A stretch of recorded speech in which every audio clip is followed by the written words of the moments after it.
You think you've seen the Mandela Catalogue. You haven't.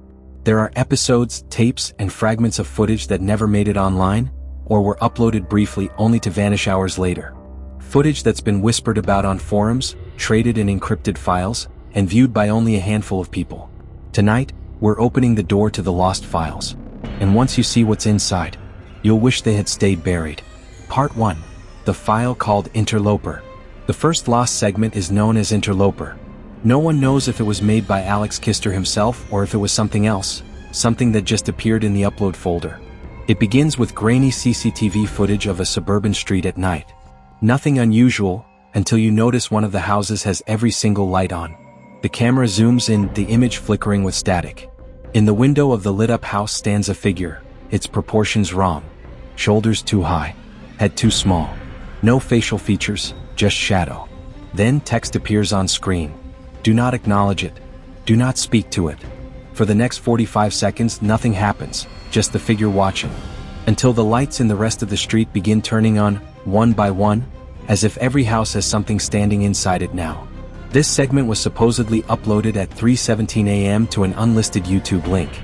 Within 90 minutes, the link was dead, and people who downloaded it reported that their files became empty overnight. Hook. And here's the creepy part. Some claim that after watching it they started seeing people standing outside their own house at night, just watching. Part 2. The audio file Mother's Voice. Another lost piece isn't even a video, it's an audio file. It surfaced on an image board in 2022 under the name mothersvoice.mp3. It's 2 minutes of silence, at least at first. But if you turn the volume up high enough, you hear faint, slow breathing. Then a woman's voice, calm, almost soothing, saying, "It's okay, you can open the door now."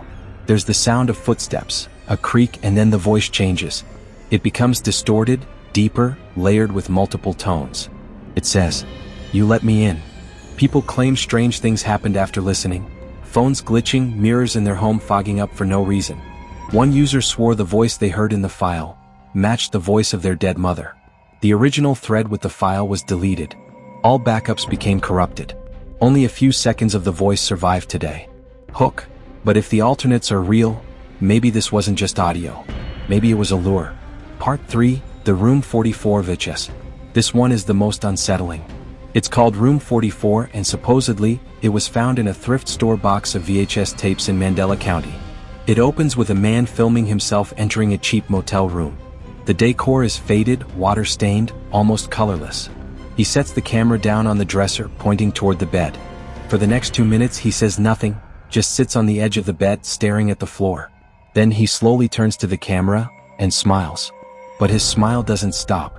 It stretches, wider and wider. His skin starts tearing at the corners of his mouth, but he doesn't stop. His eyes glaze over, his head tilts. The room gets darker even though no lights go out. Shadows crawl up the walls. And behind him, in the mirror above the bed, something tall and thin is standing. The camera falls to the floor, pointing sideways. There's heavy breathing, a wet tearing sound, and then silence. When the VHS was digitized, the ending was just black static. But in the static, if you slow it down, you can see frames of text. 44 has been occupied. Hook. People say Room 44 doesn't exist on any motel records in Mandela County. But that hasn't stopped people from looking for it. Part 4. The broadcast that never aired. The last and most infamous lost file is referred to as the 4 a.m. broadcast. It supposedly aired for a few minutes on a local TV station in Wisconsin. Unplanned, unannounced, then vanished. It begins with the standard ES warning tone. The screen is black with white text. Do not attempt to leave your home. Do not attempt to call for help. Then the voice begins reading out addresses. Real addresses. People watching live reported that some of the addresses were theirs. Midway through, the text changes. You've been chosen. Prepare your reflection. The broadcast cuts to a live shot of a dark room. A mirror in the center. And in the reflection, not the cameraman, not any human, but something else standing too close. Viewers claim the figure moved closer to the mirror every time they blinked. The feed ended abruptly, replaced by normal programming. The station denied the incident ever happened. But archived TV logs from that night? Missing. Hook. And one of the listed addresses belonged to a man who vanished the same night. He's never been found. Part 5. The Theory. So what are these lost files?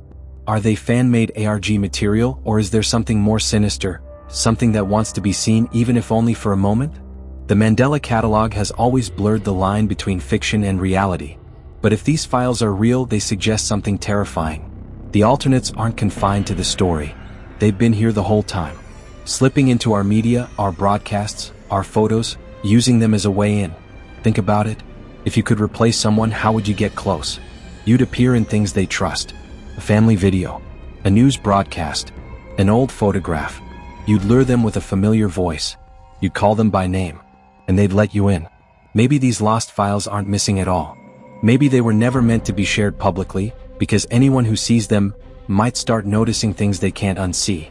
If you ever come across an unmarked VHS, a strange broadcast, or an audio file that feels too personal, don't watch it, don't listen to it, and whatever you do, don't look in the mirror afterwards, because if the alternates are real, they might already be standing right behind you.